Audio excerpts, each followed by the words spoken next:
This is Mrs. Mischke, your STEM teacher, coming on to read Rosie, Revere, Engineer, written by Andrea Beatty, illustrated by David Roberts.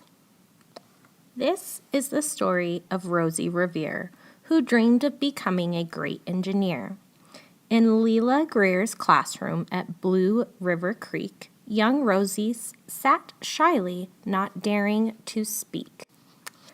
But when no one saw her, she peeked in the trash for treasures to add to her engineer's stash.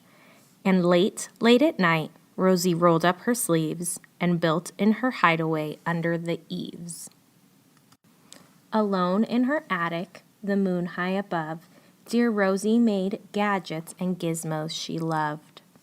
And when she grew sleepy, she hid her machines far under the bed where they'd never be seen. When Rosie was young, she had not been so shy.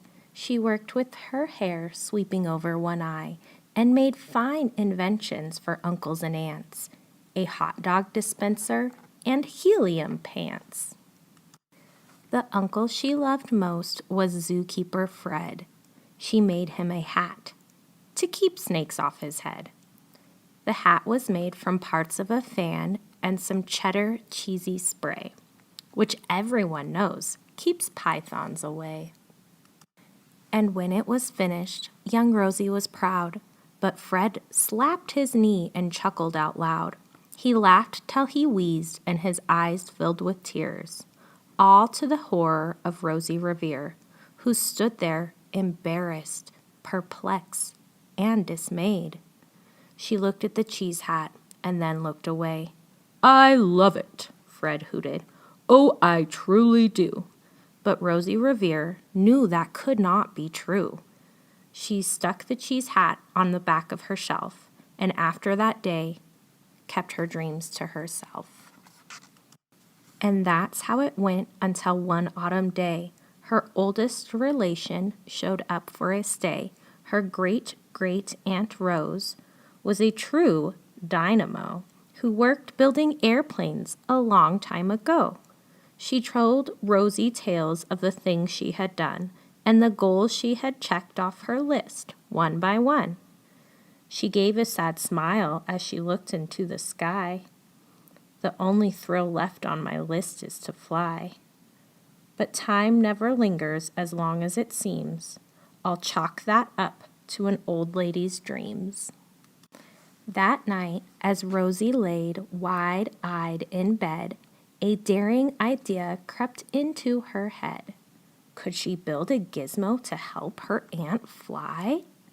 She looked at the cheese hat and said, "No, not I." But questions are tricky and some hold on tight, and this one kept Rosie awake through the night. So when dawn approached and red streaks lit the sky, young Rosie knew just how to make her aunt fly. She worked and she worked till the day was half gone, then hauled her cheese copter out onto the lawn to give her invention a test just to see the ridiculous flop it might turn out to be. Strapped to the cockpit, she flipped on the switch. The Hello Cheese copter sputtered and twitched. It floated a moment and whirled around and around, then froze for a heartbeat and crashed to the ground. Then Rosie heard laughter and turned around to see the old woman laughing and slapping her knee. She laughed till she wheezed and her eyes filled with tears, all to the horror of Rosie Revere, who thought, "Oh no, never, not again, will I try to build something to sputter or spin, or build with a lever, a switch, or a gear, and never will I be a great engineer." She turned around to leave, but the great-great-aunt Rose grabbed hold of young Rosie and pulled her in close, and hugged her and kissed her and started to cry. "Perfect try! This great flop is over. It's time for the next."